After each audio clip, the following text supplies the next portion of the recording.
Willkommen in der Ausstellung von Heidi Bucher, Metamorphosen, eine Retrospektive zu ihrem Lebenswerk, eine ziemlich übersehene, bekannte, unbekannte Künstlerin. Ich freue mich außerordentlich, heute Jenny Schlensker hier zu begrüßen in München. Hallo. Hallo. Und ganz kurz möchte ich Jenny vorstellen. Sie ist Direktorin jetzt seit einigen Jahren vom Performance Space in New York, einer der wichtigsten Institutionen überhaupt dort in der Stadt. Jenny hat zuvor gearbeitet am MoMA PS1 als Kuratorin für Performance und zuvor war sie auch viele Jahre am MoMA tätig. Sicherlich eine der renommiertesten Kuratorinnen auf dem Gebiet.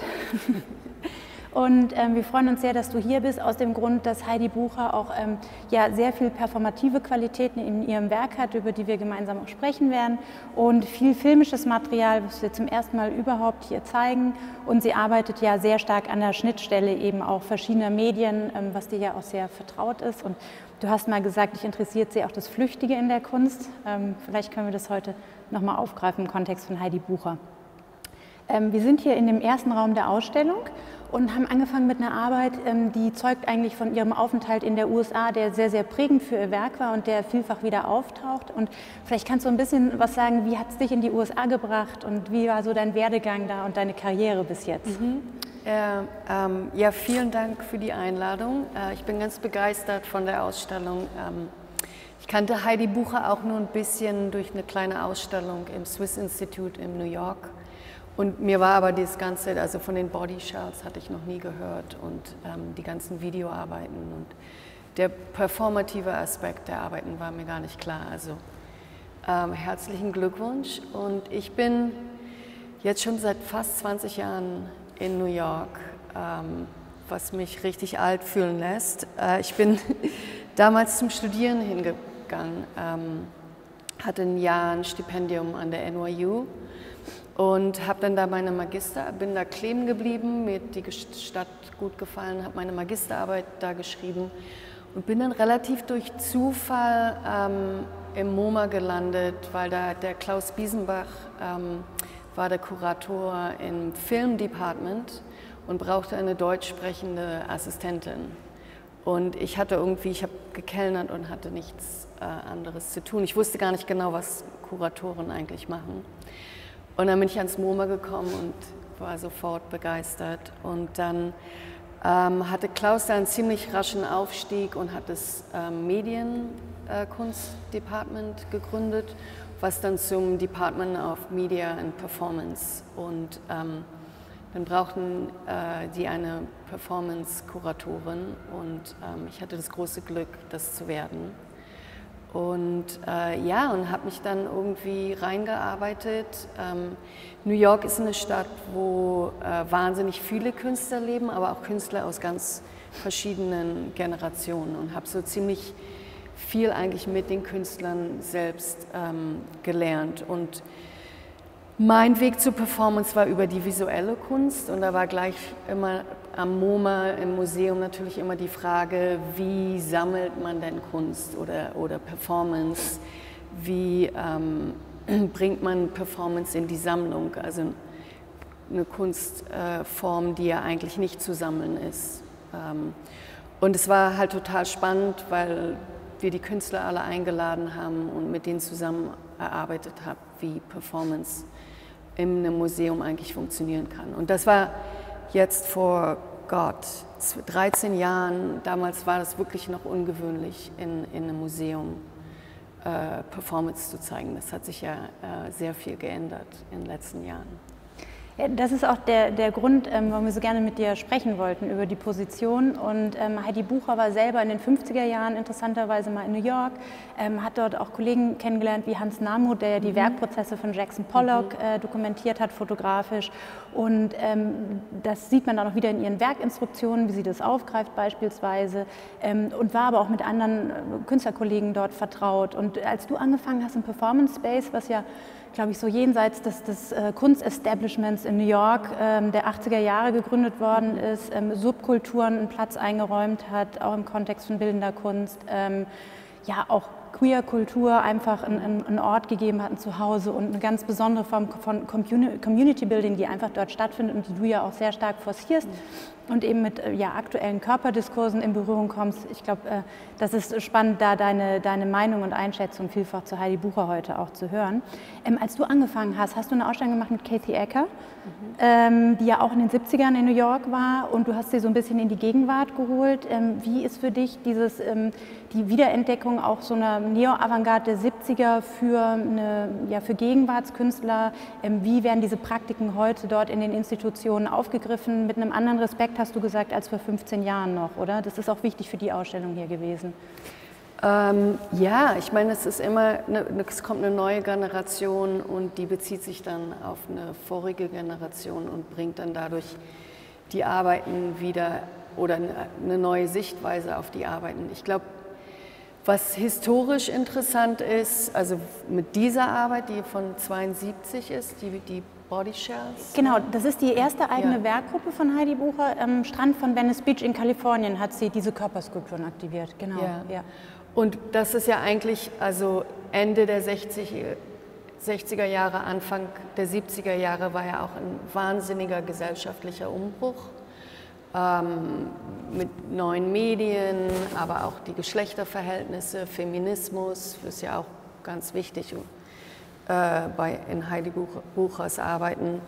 Und ich glaube, warum das jetzt so interessant ist für unsere heutige Zeit, ist, dass wir natürlich auch wieder in einem richtigen Umbruch sind. Und scheint immer, dass Performance dann immer wichtig wird, weil Performance natürlich mit Bewegung hat, mit Experimentieren, mit Veränderung. Und da irgendwie scheint die Künstler ein Medium zu sein, wo die Künstler neue Sachen ausprobieren können und wo es wirklich um Wandlung geht.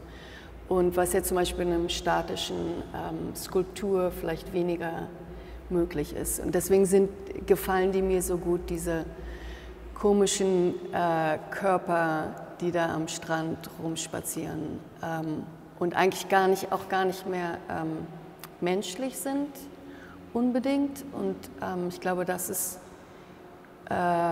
dafür interessieren sich ganz viele Künstler gerade. Also das Zentrum des Menschen als Zentrum, ne, wie das in der Moderne anfing und dass damit natürlich das jetzt, wo wir sehen, was der Kapitalismus gemacht hat, die Ausbeutung der Natur, die Ausbeutung des ganzen Kontinents, Rassismus, ob es nicht andere Weltbilder gibt, wo der Mensch gar nicht mehr im Zentrum steht.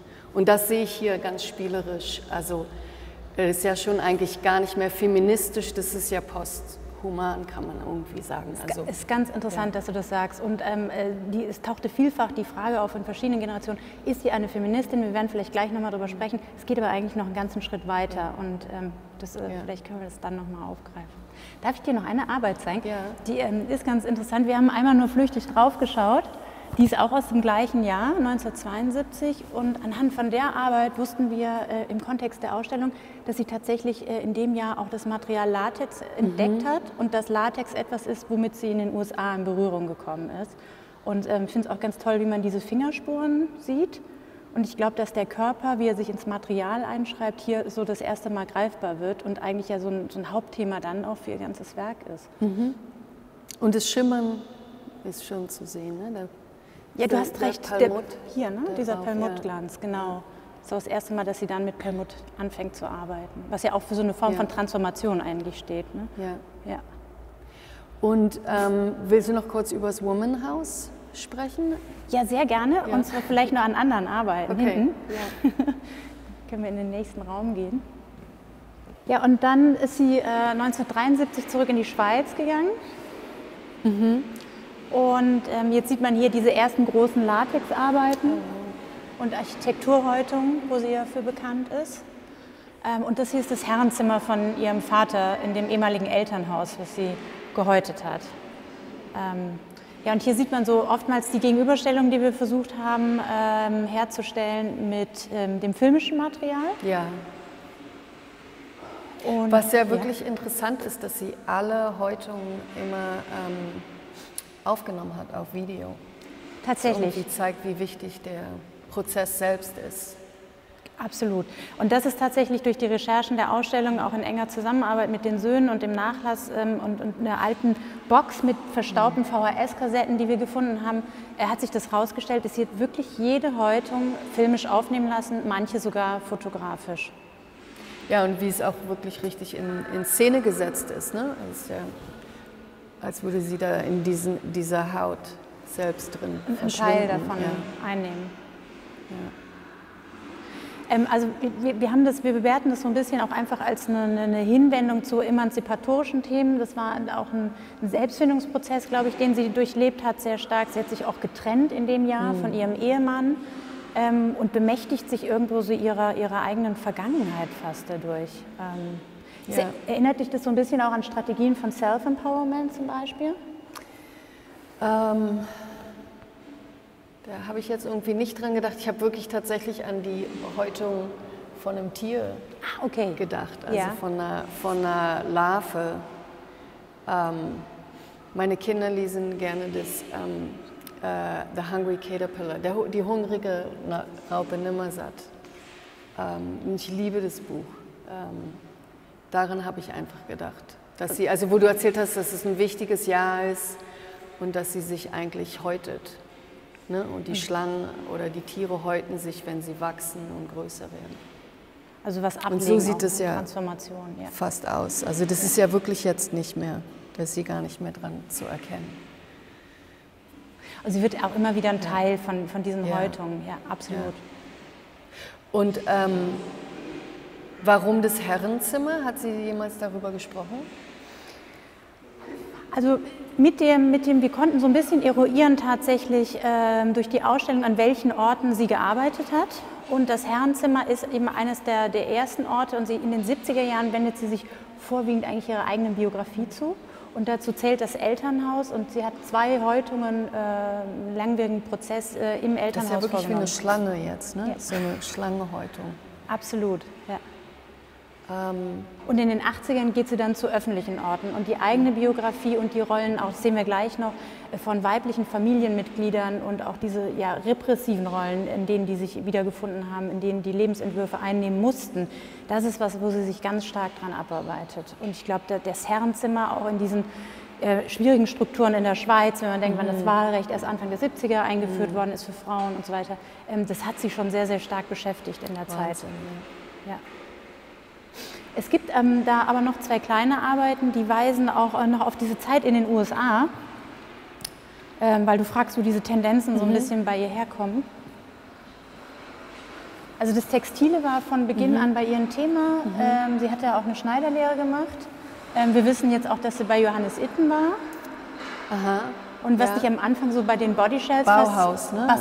Fasziniert hat, sind so Bauhaustheorien, dieses zwischen Tanz, Kostüm. Das Oskar Schlemmer, triadische Ballett. Ja. Ganz genau. Ja. Und das sind, also die rechte Arbeit, die Strumpfhose, ist einer von wenigen Momenten, wo man so was ganz Figuratives spürt, wo es auch so der Körper so dargestellt wird in gewisser Weise. Es gibt auch noch eine Brust, die wir gleich sehen. Und das ist eine ganz kurze Phase von 1, 2 Jahren, wo sie die Arbeiten herstellt nach der Rückkehr aus den USA.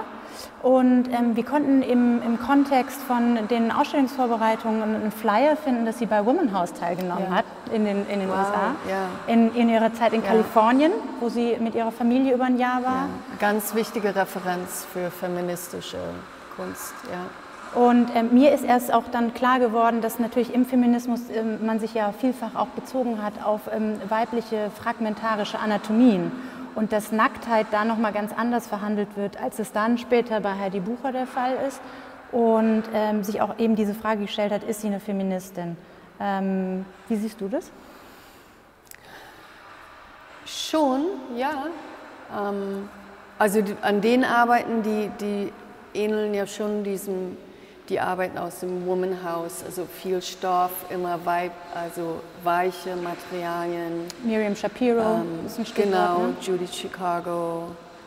Ja, ich glaube, das ist schon, also von dem, was ich jetzt sehe, so dieses Selbstfindung, Ich habe auch gerade gedacht an Joan Jonas, die ja in New York war, also nicht in Kalifornien, aber zur gleichen Zeit angefangen hat, Performance- und Videoarbeiten zu machen. Und die hat mir mal gesagt, dass ein Grund, warum sie mit Performance und Video gearbeitet hat, war, weil diese Medien noch nicht so besetzt waren.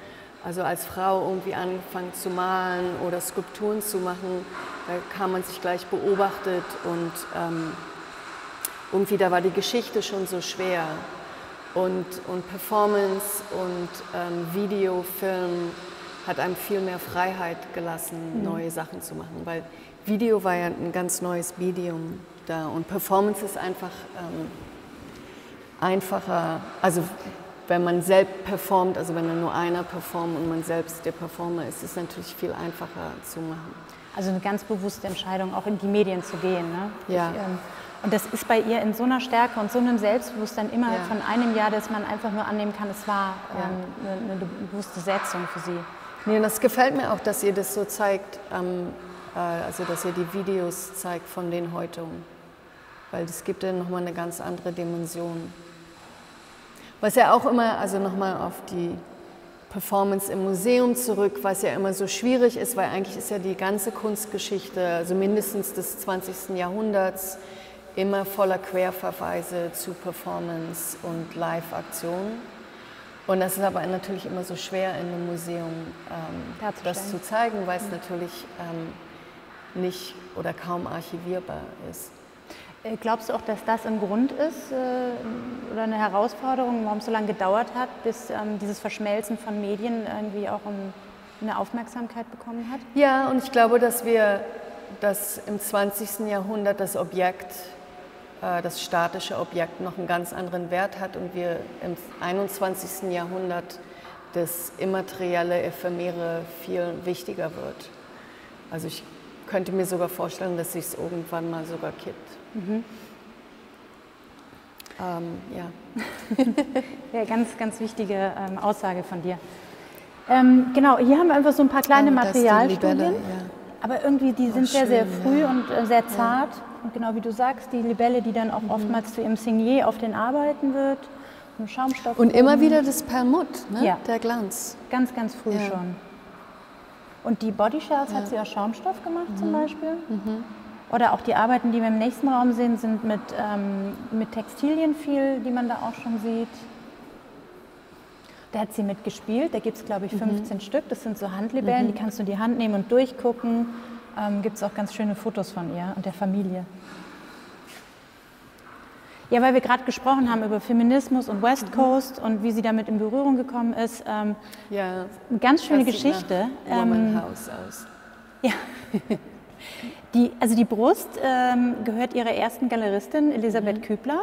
Die hat ihr auch die erste Galerieausstellung vermittelt, sozusagen, in der Galerie Mägd, später Leland in Zürich. Und das kam zustande, sie hat sie kennengelernt über Ed Kienholz, weil die sich eng befreundet haben während der Zeit in Los Angeles. Und er war da auch vertreten und dann hatte sie Mitte der 70er in Zürich eben dort die Ausstellung.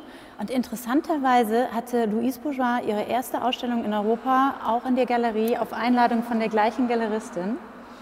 Wow, ja. Und da tun sich auch so viele Themen auf. Wobei ich glaube, dass Louise Bourgeois ja eine Generation vor ihr war und eigentlich noch in so einer Zweigeschlechtlichkeit verhaftet geblieben ist. Wo wir gleich viele Latexarbeiten hier in der Ausstellung sehen, die, glaube ich, über die Gleichstellung der Haut mit dem Geschlechtlichen weit noch darüber hinaus weist. Ja, und hier sehen wir Weichobjekte alle in dem Raum, Textilien, die sie einbalsamiert hat tatsächlich auch, von vielfach auch weiblichen Familienmitgliedern.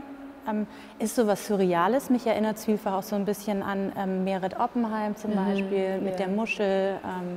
Aber zugleich auch so hochpolitisch. Und emanzipatorische Geste, da sprachen wir kurz drüber. Das ist der Eingang zu ihrem ersten Studio, einer alten Metzgerei. Und du hast eben was gesagt, woran es dich erinnert, ne? Also von hier aus fand ich, dass es schon, vielleicht aber auch mit der Brust da im Hintergrund, also wie so ein Eingang in die Gebärmutter. aber gleichzeitig auch was Verschlossenes. Also es sieht ein bisschen aus wie so eine Tresortür oder so. Und die Haut, da haben wir noch gar nicht drüber geredet, ne? Dass die Haut, also der Raum als Erweiterung des Körpers, also dass eigentlich der Körper gar nicht da aufhört, wo die Haut ist, sondern eigentlich sich in den Raum erweitert. Das ist auch hochaktuell. Und das liest du jetzt zum Beispiel auch an der Rückseite von der Arbeit, ne? Ja.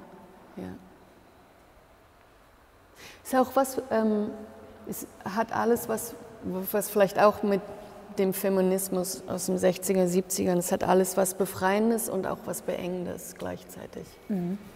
Ja, ich finde, das ist auch so eine interessante Widersprüchlichkeit, auf die du aufmerksam gemacht hast. Also der Titel der Arbeit heißt Borg, von Geborgenheit, aber es ist zugleich auch was sich abgrenzt und was Statisches und Verschlossenes irgendwie. Ja. Ja, und ich finde, also so ein paar Punkte sind tatsächlich nicht übersehbar, die auch in dieser kurzen Phase auf den Feminismus verweisen. Wir haben das Bett hier, ich denke dann oft auch an Miriam Kahn, die hier auch eine Ausstellung hatte. Und das Privates politisch war ja auch in den USA so ein Schlagwort. Oder Robert Rauschenberg und inwiefern Alltag in die Kunst sich überträgt.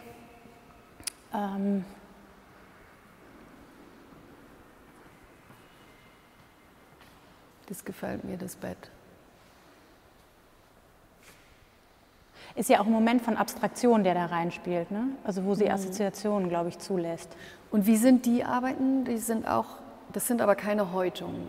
Genau, also dieser Raum sondert sich wirklich ab. Das sind die 5 Jahre, über die wir gesprochen haben, wo es eben diese Bezüge auch noch zum Feminismus gibt nach der Rückkehr aus den USA. Es sind wirklich textile Fundstücke aus Familienbesitz, vielfach eben auch der Eltern und der weiblichen Familienmitglieder, die sie einbalsamiert hat, teilweise auch mit Farbpigmenten versehen hat und immer diesen Perlmutt überzieht. Und ich glaube, dieser Perlmutt ist auch so ein Hinweis auf etwas, was sich wandelt oder eine Veränderbarkeit. Nicht richtig greifbar, ne? Also so ein Schimmern. Ja. Und du würdest auch zustimmen, dass alle diese Objekte letztlich auch was sehr Körperliches haben oder Orte sind, wo der Körper sich aufgehoben fühlt? Oder ja, klar, das Bett, da verbringen wir ja fast die meiste Zeit drin. Mit in Berührung kommen. Kleidung, Bett, Laken, Räume. Ja, das ist auch ein besonderer Raum in der Ausstellung. Ja, die Libelle, die finde ich toll. Die Libelle, also sie hat ihr Werk selber als Metamorphosenprozess bezeichnet. Und du siehst auch auf der Rückseite, das ist ganz toll, Böden, die sie gehäutet hat, aus ihrem Elternhaus zusammengerafft zu der Form. Ja. Und es hat schon fast so was Organisches wie Adern, oder? Die auftauchen. Ja. Und wir haben jetzt von performativen Qualitäten gesprochen, die in dem Filmischen auftreten und in diesem Prozess der Häutung. Das ist so ein bisschen wie im Manifest, sagt sie diese Arbeit auch. Und die hat sie selber auch angezogen und aktiviert. Also, ja, da ist sie mit rumgelaufen. Ja. Hat sie in ihrem Studio angezogen oder für Eröffnungen von Ausstellungen auch. Also es ist so eine Verschmelzung auch von Objekt und Körper irgendwie, ne? Würdest du sagen, dass sie damit so ein Alleinstellungsmerkmal einnimmt? Also mir fallen immer Leute ein, dann Linda Benglis arbeitet auf eine ganz andere Art und Weise mit dem Material Latex. Eva Hesse geht sicherlich auch in sowas körperlich-organisches. Wie siehst du da Heidi Bucher? Oh Gott. In Amerika? Jetzt gar nicht. Durch diese Jahrzehnte? Also mir sind nicht viele eingefallen, die... Ja. Also Eva Hesse auf jeden Fall, Louise Bourgeois ist eine Referenz, älter. Ja. Gordon Matta Clark auf eine ganz andere Art und Weise? Ja, sehr andere Art und Weise. Mit den Zerschneiden, also die Architekturreferenzen. Also da fällt mir jetzt nichts Schlaues ein, da müsste ich erstmal ein bisschen überlegen. Spontan ist es für irgendwie schon ein Alleinstellungsmerkmal, ne, was sie so für sich entwickelt hat. Ich habe gerade gesehen, dass ihr eine Franz Erhard Walter Ausstellung hatte. Das fand ich eine Parallele. Ja. Interessant. Es gibt auch diese Arbeit, die habe ich im Katalog gesehen, wo die Frauen alle zusammen die Haut tragen, die Latexhaut. Genau, das ist die Arbeit hier. Okay. Okay. Das ist genau 80er Jahre, wo sie dann auch öffentliche Orte aufsucht, im Gefängnis, und hat 5 Performerinnen eingeladen, die über mehrere Tage dort die Gefängnisräume häuten, die Wände. Ja. Und am Schluss der Aktion haben sie alle Herrenunterwäsche an, schmieren sich gegenseitig mit Latex ein und ziehen es dann ab. Ja.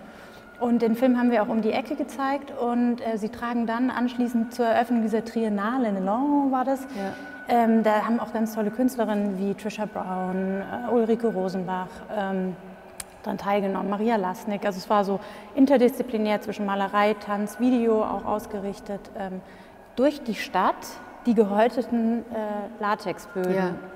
Das ist ja eigentlich fast eher eine Referenz zu brasilischen Künstlern aus den 70ern, Helio Oiticica oder Ligia Pape. Also diese Arbeit mit Stoffen und das Publikum eigentlich mit einzubinden in die Performance, dass eigentlich Performer und Publikum irgendwie zerschmelzen und dann so eigentlich kollektive Performances, also diese Menschen, die da in ein großes Tuch eingespannt sind. Und es ist ganz spannend, dass du das sagst, weil in Ihren Werkinstruktionen, die wir jetzt erstmalig auch uns alle anschauen durften, da steht auch drin, dass für Sie das Partizipative ganz, ganz wichtig ist. Und das ist eine der ersten Arbeiten, wo sie mit mehreren Leuten außerhalb des Familienkreises anfängt zu arbeiten. Ich finde es auch ganz interessant, dass sie an einen historisch belasteten Ort geht, der auch von männlichen Geschichtsvisionen definiert ist und es mit Frauen in Herrenunterwäsche nochmal auf der Straße zur Schau trägt und so. Und da ist hier um die Ecke auch der Film. Ah ja. Das ist eine der wenigen Körperhäutungen eigentlich. Ne? Diese Herrenunterwäsche, die sie jetzt abziehen, die mit Latex bestrichen worden war. Ja. Aber du hast auch ganz viele Assoziationen zum Thema Haut, ne? Ritual. Genau, Ritual, und es erinnert auch an Brasilianer, also was Ligia Clark oder Helio Oiticica, das Tropicalia-Movement in Brasilien gearbeitet, also so kollektive Performances, die in Ritual übergehen und wo sie auch wieder die Haut oder die Erweiterung der Haut ein ganz zentrales Thema ist.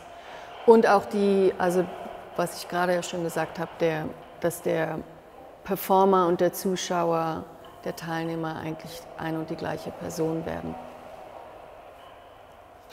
Man kann das ganz oft auch bei Heidi Bucher sehen, oder das schreibt sie auch teilweise in Briefen, wie wichtig ihr das ist, dass der Zuschauer, der Betrachter im Nachhinein immer noch ein Teil der Szene eigentlich wird. Irgendwie fühlt man sich ja schon auch, wie die Kameraführung ist. Sie hat extra auch 2 Kamerafrauen engagiert für diese Häutung im Gefängnis.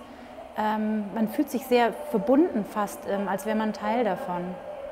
Und hier sieht man jetzt auch so eine ganze Körperhäutung. Die Tendenzenströmung, über die du gerade gesprochen hast, in Brasilien, magst du die noch mal so kurz zeitlich benennen? 70er, 80er? 70er, späte 60er, 70er Jahre und also so eine Renaissance in Brasilien, also auch in der Musik und in der Kunst, also ein eigenes Selbstbewusstsein und Haut und aber auch Heilung, also vor allem bei Ligia Clark, also dass es im Endeffekt die Kunst dann therapeutisch wird. Ich weiß nicht, ob es hier auch bei Heidi Bucher, ob das da auch, stimmt, es gibt das Sanatorium. Nein, es ist ganz wichtig. Also zum einen gibt es einen Ort, der das aufgreift, wie du benennst, aber zum anderen ist ja die Grundlage, auf das sie das Latex aufbringt, da haben wir noch gar nicht drüber gesprochen, wie eine Gase, wie ein Wundband, eigentlich um Wunden zu heilen. befestigt das mit Kleister und dann kommt Latex drauf. Also das Thema der Heilung und der Wunde ist eigentlich dem Werk schon im Material eingeschrieben. Also Heilung ist eine Grundidee, die in dem Werk vorhanden ist. Genauso wie du aufgreifst Thema Ritual. Und das ist in ihrem Werk noch gar nicht zu Ende gedacht. Also wäre spannend von dir noch ganz viel mehr dazu zu erfahren, zu dem Thema, wie du es siehst. Nur weil wir gerade hier vorbeischlendern, das sind Aktzeichnungen, männliche Aktzeichnungen von ihren Liebhabern, als sie in ihren 20er Jahren war. Und das ist für sie weniger ein erotisches Thema. Wir fanden das aber als Geste unheimlich interessant und auch politisch für die Ausstellung, inwiefern eben nicht mehr die Frau als ein voyeuristisches Objekt des männlichen Blicks in der Kunstgeschichte auftaucht, sondern den Twist, den sie vornimmt und zeigt, glaube ich, auch, wie früh sie guckt zurück und wie selbstbewusst sie da schon auch gewesen ist. Ja.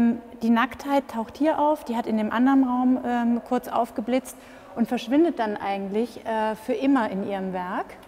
Dann geht sie über zu dem Thema der Haut, was eigentlich allbestimmend ist, auch in dieser Ausstellung, in ihren ganzen Werken bis zu ihrem Tod. Haut hat ja auch was mit Gleichstellung zu tun, geht über geschlechtliche Konstruktionen weit hinaus. Ich denke manchmal auch so Leute wie Paul Preciado mit seinem Manifest ums Millennium rum, da wurden ja ganz neue gesellschaftliche Utopien und Gesellschaftskonstruktionen auch erdacht. Wie geht dir das in deiner täglichen Zusammenarbeit mit auch einer ganz jungen Generation von Künstlern? Wie haben sich da die Diskurse für dich in den letzten 15 Jahren verändert? Also ganz extrem, was aber auch vielleicht mit meinem Werdegang, dass ich eigentlich eher in einem mehr klassischen Museum angefangen habe und jetzt in einem Art Space, Contemporary Art Space arbeite, der von Anfang an immer queer war, also mit queeren Künstlern gearbeitet hat, von queeren Künstlern gegründet worden. Und ja, also mir fiel jetzt auch zum Beispiel an viel mit Transkünstlern und der Diskurs um Body Morphing und Körperveränderung und die Haut aufzuschneiden, verändern, und das ist eigentlich da wahnsinnig viel gerade passiert.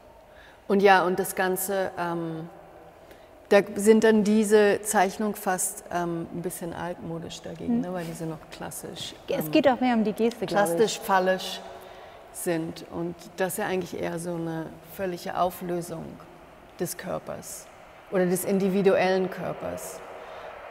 Mir fällt aber jetzt gerade noch, wo wir hier stehen, was ganz anderes, viel Persönlicheres ein, dass ich ich bin das erste Mal seit 10 Jahren in München. Ich bin früher immer ganz oft nach München gekommen, weil meine Lieblingstante hier gewohnt hat, und die ist leider vor 10 Jahren verstorben.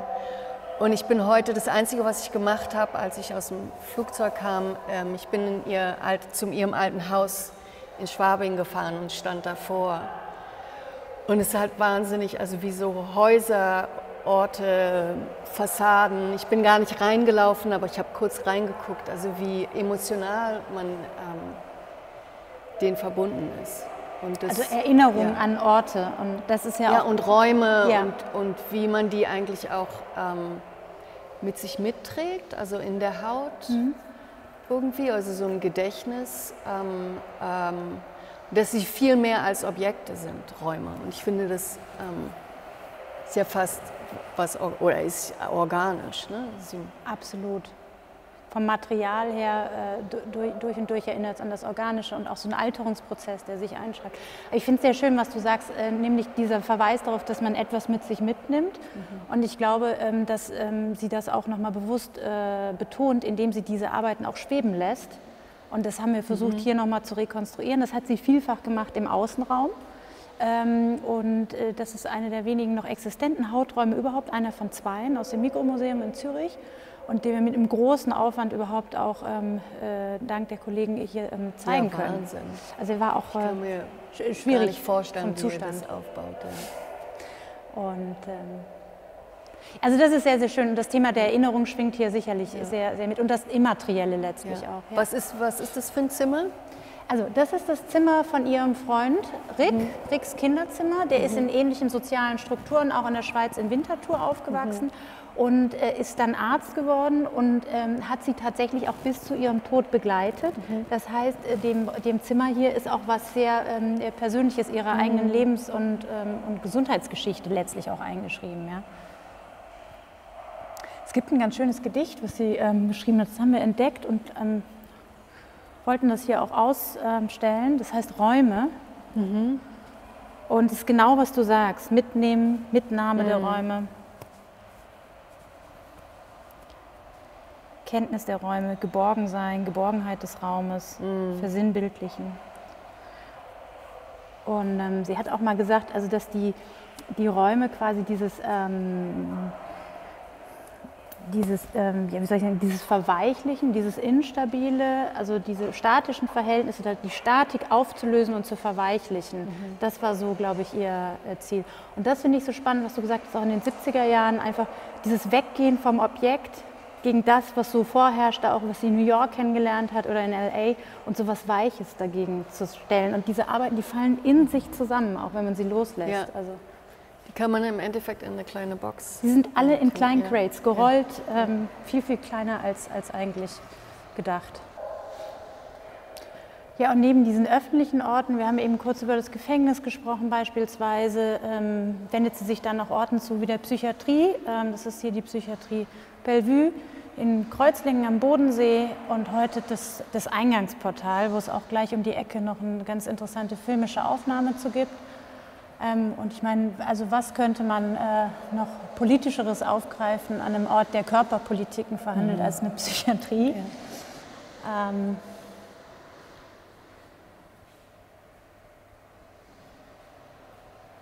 Und wir haben hier um die Ecke den Film dazu.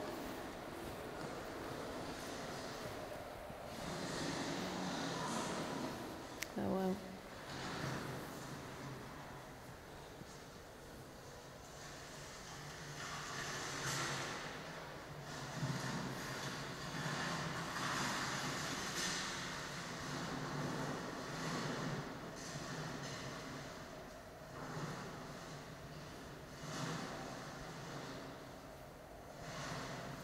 wie hat sie die Orte ausgesucht? Weiß man das? Warum sie welche Orte? Also sie hat Werkinstruktionen gemacht, aber sie hat nicht kommentiert, warum sie die Orte wählt. Und jetzt verschwindet sie wieder unter dem in der Haut. Wird ein Teil davon. Ja. Und ich glaube, das ist das... Ja, ich meine, das ist Performance, das ist nicht... Siehst du auch so, ne? Also es ist eigentlich unübersehbar, finden wir in den Filmen. Ja. Also es ist nicht nur, um zu zeigen, wie sie das gemacht hat. Das ist auf jeden Fall ein eigenes Bild schaffen. Toll.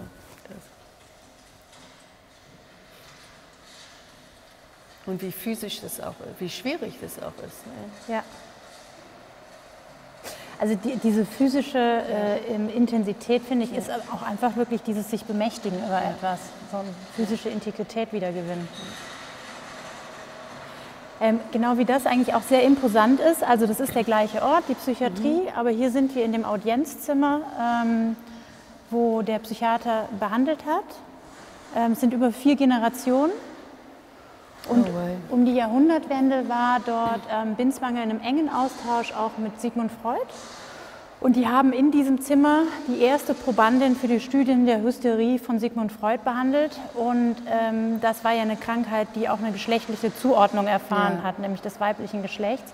Und das sind natürlich schon auch extrem aufgeladene Orte, die sie aufsucht. Wahnsinn, ja. Und man sieht natürlich auch diese Fragilität des Materials und dieser Auflösungsprozess, der eigentlich ein Teil vom Werk ist. Also das Prozessuale ist nicht nur über die Herstellung ihrer Person, sondern auch im Werk zugleich. Ja.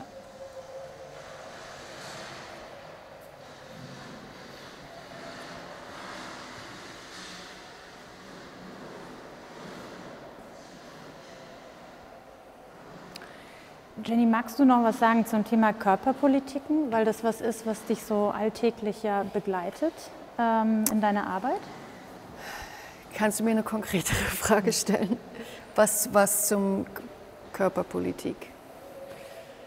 Ich versuche so ein bisschen den Brückenschlag von diesem Werk, dem ja auch so dieser Kontext der Moderne sehr stark eingeschrieben ist, zu dem einer Gegenwart. Wir haben ja eben so kurz über andere Formen von Kollektiven und Gemeinschaften gesprochen und Communities, und das sind so ganz andere Gesellschaftsentwürfe, die so radikal diesem gegenüberstehen.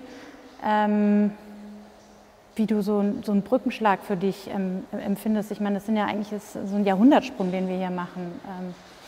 Ja, von Sigmund Freud zum Feminismus, zum aktuellen Körperpolitiken.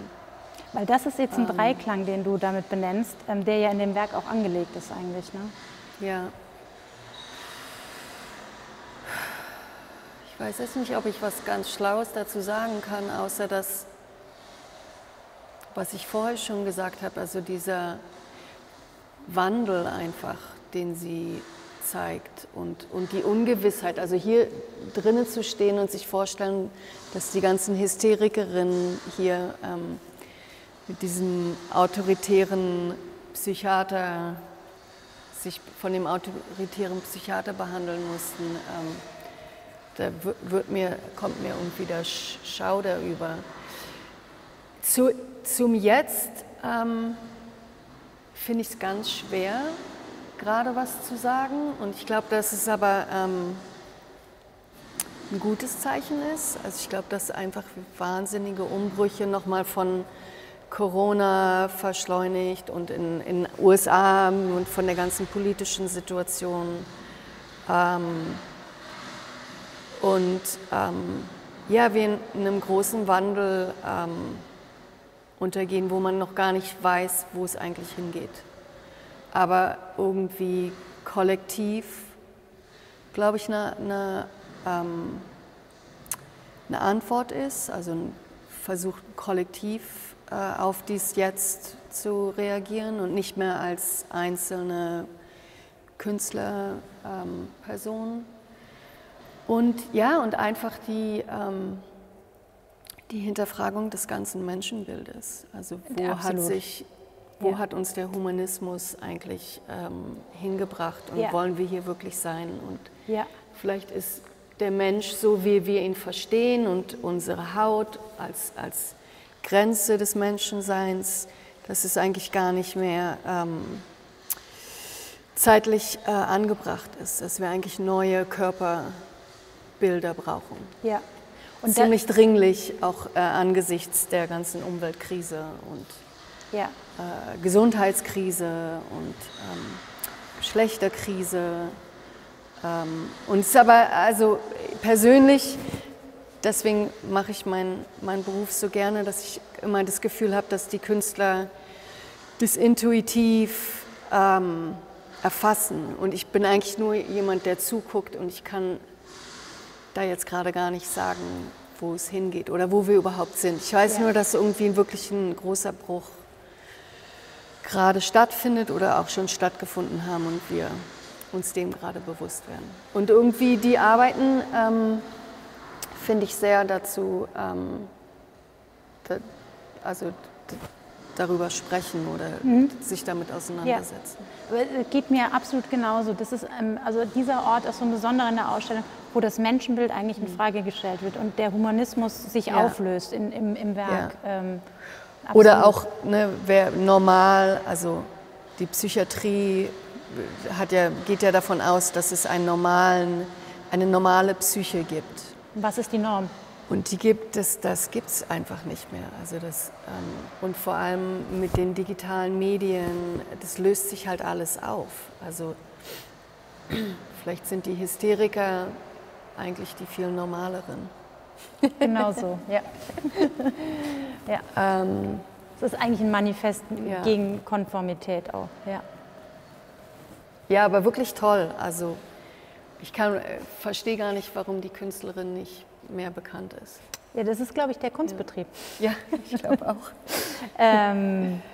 Und es ist so schön, wenn man dem jetzt vielleicht auch ein bisschen eine andere Stellung einräumen kann. Ja. Ja, das ist ein sehr eindrucksvoller Ort, glaube ich, in der Ausstellung. Toll. Der Hauptraum. Und das ist im Prinzip das architektonische Skelett eines Hauses ihrer Großeltern, einer alten Obermühle in der Schweiz, die über mehrere Jahrhunderte dort mit mehreren Generationen gelebt haben. Und das kam nur zustande, weil wir eine kleine Zeichnung im Archiv entdeckt haben. Das ist eine Präsentationsweise, die sie vorgesehen hat. Und sie hat in ihrem Leben nie die Chance gehabt, die selber zu realisieren, weil sie auch kaum Ausstellungen hatte. Und, also die alle sind aus dem gleichen Haus? Alle aus dem gleichen Haus. Okay. Das sind 13 von 16 Böden, die sie über 6 Etagen gehäutet hat. Ja. Und in dieser Struktur der Räume, wie die angelegt waren und belebt worden sind, haben sich natürlich auch autoritäre Strukturen abgezeichnet. Und das Schweben, das sieht man einfach, war jeher bei ihr im Werk auch angelegt. Ja, ist fast perfekt für diesen Raum, ne? Er richtet sich gegen die Architektur in ihrer Aussage, besetzt sie, ja. Und wir haben ja so oft auch über Körper gesprochen und man sieht bei diesen sehr transparenten Böden auch noch sehr stark, wie ihre Handbewegungen sich vollzogen haben und das Material eingerieben wird. Ja, da oben, ja. Genau. Ja, und Spuren der Zeit haften bleiben. Also das ist vor uns auch so ein ganz schöner Boden vom Centre Pompidou. Den haben die recht früh auch eingekauft, die Christine Marcel, weil sie auf der Venedig-Biennale gezeigt hat. Das ist ja jetzt so seit 4, 5, 6, 7 Jahren, dass so ein bisschen Bewegung kommt. Dieser Boden, ne? Genau. Ja. Und das ist Zeitungsmaterialien, die drauf sind, zu sehen. Holzsplitter, bestimmte Fasern. Toll. Also Geschichte auch. Und das Material verändert sich natürlich auch über die Zeit. Also wir waren auch mit vielen Herausforderungen aufgrund der Fragilität vom Material konfrontiert. Und man weiß gar nicht, ob das man in 20 oder 30 Jahren noch mal irgendwie so zeigen kann. Ja, weil diese Arbeiten sind 50 Jahre alt, ne? Teilweise. Ja, 50. Also absolut, genau. Ja. Nee, auch 50. Ja, erstaunlich. Ja, das ist auch so, hier nochmal, wie sie mit dem Material umgeht. Latex ist ein ganz anderes Thema. Wässer ist ja eine sehr späte Arbeit, aber es erinnert halt unheimlich an Lynda Benglis auch, oder? Was meinst du? Ja, sehr. Gibt es auch diese große Arbeit im... Güsse auf dem Boden, die Latexgüsse, ja. Ich meine, geht natürlich auch sehr ein figuratives Moment über, aber erinnert mich immer an diese Arbeit im Whitney Museum bei dieser Ausstellung, wo es ums Immaterielle ging in den 60er Jahren, die so revolutionär war, als dieser Postminimalismus so aufkam. Viele Parallelen. Und was auch ganz spannend war, in New York war dann eine Ausstellung, ich glaube 66, in der Fischbach Gallery mit Bruce Nauman, Louise Bourgeois, Lynda Benglis, wo es auch um dieses Immaterielle ging und Sensuelle und auch die Wiederentdeckung des Körpers und die Kombination von Künstlern, die mir immer einfällt bei Hedy Bucher. Das ist ganz interessant. Und wie empfindest du das für dich? Ist halt auch wieder Materie als Thema, ne? Du meinst jetzt hier diese Arbeiten zum Wasser? Ja, ich meine, Wasser ist halt auch wieder Metamorphose, nicht greifbar, nicht starr, schimmernd. Sind halt die ganzen Themen, die fast von Anfang an, so wie ein Kreis, der sich schließt, ne? Auf so einer philosophischen Metaebene irgendwie nochmal, ne? Zu den Body Shells. Seashells, Body Shells, genau. Ja. Und du hast eben auch oftmals das Thema Ökologie angesprochen und das ist sicherlich auch so eine sehr besondere Arbeit, die heißt Haut ozeanisch. Ich glaube, es ist einfach durch die Welle schon als Assoziation gegeben, aber zugleich ist es ein besonderer Ort, eine Klinik, wo sie den Aufzug gehäutet hat in der Zeit, als James Joyce dort behandelt worden ist. Und das sind so interessante Momente, die bei ihr in den Arbeiten dann aufeinandertreffen. Ja. Und das sind die letzten Arbeiten, ja, bevor sie absolut, genau. stirbt. Ja. Und wie du gesagt hast, irgendwie trifft sich alles in so einem metamorphosischen Zyklus. Und in dem Raum, wo die Ausstellung ihr Ende nimmt, nimmt auch unser Gespräch sein Ende. Und nochmal einen ganz, ganz herzlichen Dank an dich, dass du Lust hattest, nochmal über das Werk zu sprechen. Ja, absolut. Ich bin total froh, dass ich gekommen bin und es gesehen habe. Glückwunsch, eine super Ausstellung. Danke dir.